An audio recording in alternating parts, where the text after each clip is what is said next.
Pollitas de enero por San Juan en el Ponedero. Estamos ni más ni menos que a las puertas de empezar julio.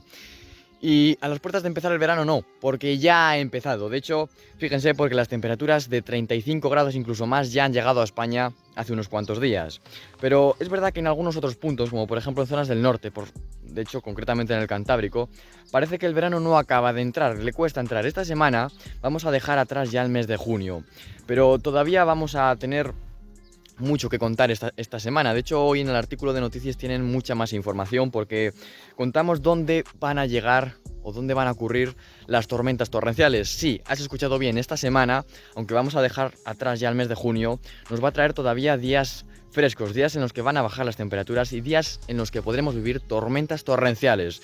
Principalmente las tormentas se podrán vivir en zonas de la mitad norte, pero atención porque como digo, llegan tormentas incluso de manera fuerte, aunque antes de la llegada de estas borrascas, de estas depresiones que nos sumergirán en días de inestabilidad y de mal tiempo, tendremos primero al principio de esta semana días en los que las temperaturas ascenderán incluso en el norte a valores de 30 grados, así que ya sabes, no te pierdas hoy el artículo de noticias donde tratamos la previsión para estos próximos días y un poquito más, un avance. Gracias y hasta la próxima.